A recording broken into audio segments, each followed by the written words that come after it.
Love isn't supposed to break you every day and still make you stay just because you're afraid of being alone. Carl Jung once said, "Until you make the unconscious conscious, it will direct your life, and you will call it fate." In love, this truth can be brutal. You think you're in love, but really, you're repeating an unresolved childhood attachment loop, falling for someone who can't love you properly, yet refusing to walk away because deep down, you believe that if they finally choose you, then you'll finally be enough. So you stay, even when they disappear when you need them most. They say they love you, but always keep you at arm's length. They make you feel like having needs is somehow wrong.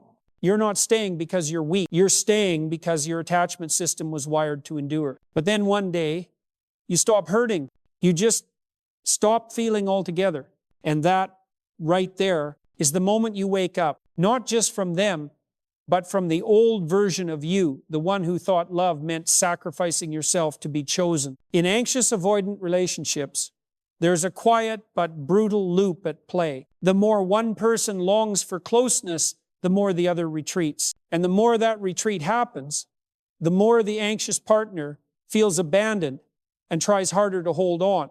Each person is unknowingly acting out of unhealed childhood wounds, not from conscious love. The avoidant, afraid of losing emotional control, pulls away the moment things feel too close. The anxious partner, wired to detect even the slightest emotional distance, misreads this withdrawal as rejection and instinctively chases harder. They think, if I love them long enough, if I stay patient, maybe they'll learn to stay. But this becomes a cycle of suffering. One steps back to preserve their sense of safety. The other steps in to avoid being left behind. And in the process, the anxious partner starts bumping into their core shame. Maybe something's wrong with me. They ask themselves, am I being too much?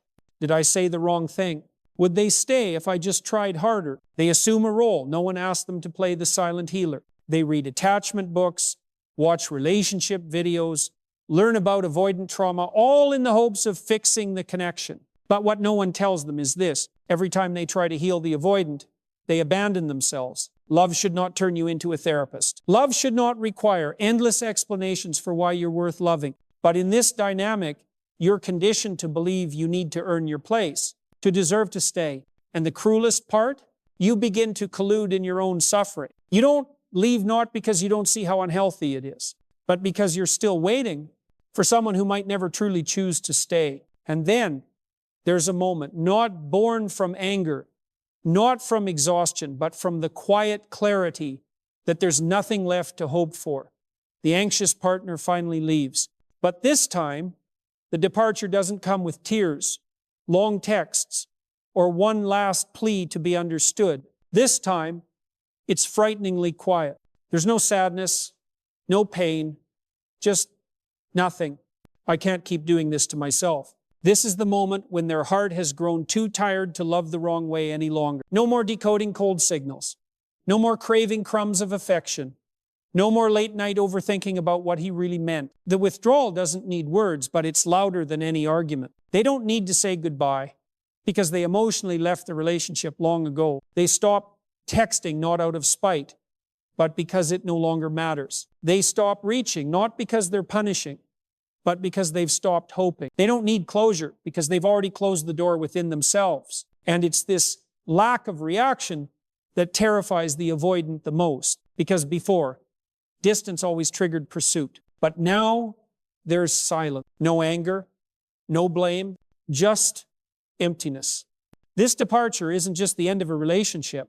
It's the end of an old version of the self, the one who mistook love for relentless effort. When the emotions go numb, behavior follows. And the most telling change in the anxious partner is this: they stop trying. No more reaching out first. No more emotional check-ins. No more pretending they're okay with distance that cuts deep. This isn't passive-aggressive silence. It's not a strategy to make the other person chase. It's a genuine withdrawal because they've finally realized they can't ask for more from someone who has nothing to give. They stop analyzing. They stop explaining. They stop creating justifications to make the avoidant easier to forgive. And quietly, steadily, they return to themselves. They reconnect with old friends. They sleep better, no longer tense from waiting for a reply. They take walks, enroll in classes, sketch out life plans that no longer include their partner's name. It all happens silently, no big announcement. But inside, it's a metamorphosis, not flashy, not loud,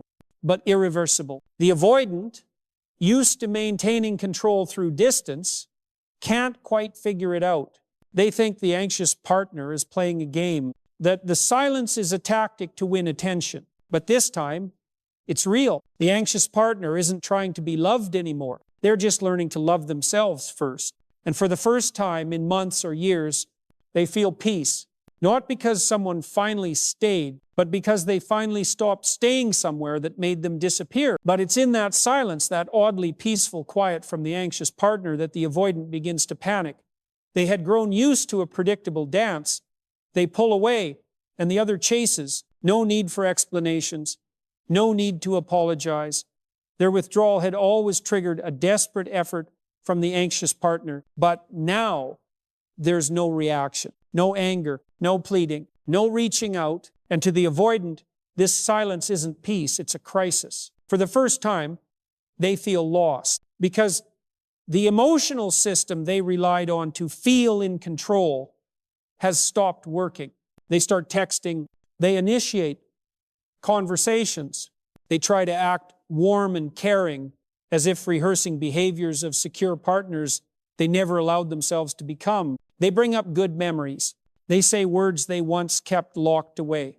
They try to create intimacy, the very thing they used to fear. But it's too late. Not because the anxious partner is punishing them, but because they've arrived too late to a door that has quietly closed. The anxious partner, after so long loving in pain, no longer sees themselves in that old wound.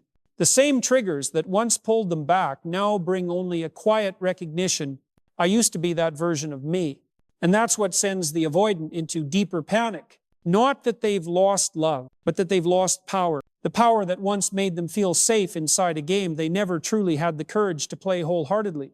While the avoidant spirals in panic from losing control, the anxious partner reaches a new threshold of freedom where the pain that once held them hostage no longer has power. No more sleepless nights over an unanswered text. No more wondering what they did wrong. No more asking, how can I make them come back? Because now, they simply don't need it anymore. They no longer crave to be chosen. They no longer see love as a reward for enduring pain. Psychologists call this shift earned secure attachment a form of secure bonding that isn't inherited through perfect parenting or ideal partners, but forged through suffering, self-awareness, and a commitment to healing. They've learned how to stay with their own emotions without needing to escape, blame, or outsource their stability. They've developed something vital called affect regulation, the ability to self-regulate emotional states, regardless of whether others show up or not. They no longer need someone to feel okay. They no longer tie their self-worth to how someone else loves them. They no longer pour all their energy into relationships that only survive when they abandon themselves. For the first time, they realize real love doesn't require constant self-sacrifice. Love is where you can be yourself and still be safe. And if no one can offer that, they still won't return to relationships where they had to shrink themselves just to be allowed to stay. This transformation doesn't make the anxious partner cold or bitter. It makes them gentle with themselves and firm in their boundaries. They no longer wait to be accepted because now they've accepted themselves. This inner transformation doesn't just free the anxious partner from one relationship. It completely reshapes how they view love, self-worth, and boundaries. So even if the avoidant tries to return or life brings them face to face again, the relationship can never go back to what it was.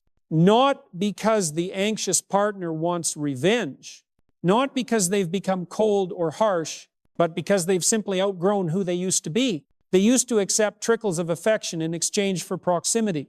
Now, they know that love cannot survive on scarcity. They used to stay silent, over-explain their hurt, and believe that if they were just good enough, their partner would finally change. But now they set boundaries. They no longer offer emotional labor unreciprocated. They don't act as the therapist, the fixer, the emotional rescuer. They don't abandon their own feelings just to keep a connection that slowly wears them down. They still love, but not to earn validation. They love without losing themselves. They love with discernment, with clarity, and with an intact sense of self. So even when the avoidant returns with regret in their eyes, long overdue confessions, and gestures that once would have broken all resistance, the door inside the anxious partner no longer opens the same way. The affection might still be there, but the identity has changed. They won't return to repeat a cycle. They'll only consider reconnection if everything and everyone involved has truly transformed.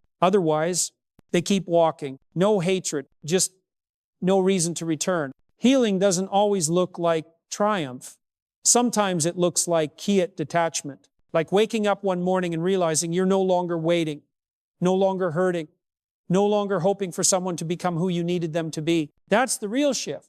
When love stops being about proving yourself, when connection no longer requires self-abandonment, when you no longer romanticize chaos and call it passion, the anxious partner who once overextended, overanalyzed, and overinvested has now grown into someone deeply rooted in self-worth. They don't need to be chased, chosen, or fixed because they chose themselves. This isn't a story about becoming heartless.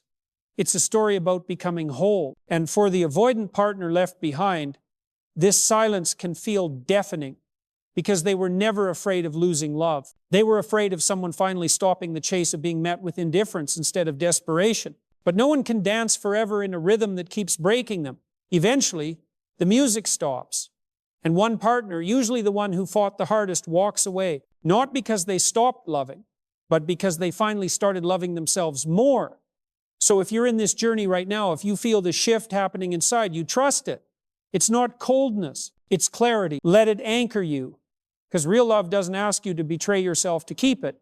And the version of you who no longer begs, explains, or chases, that's the secure one. That's the healed one. That's the you who never needs to go back ever again.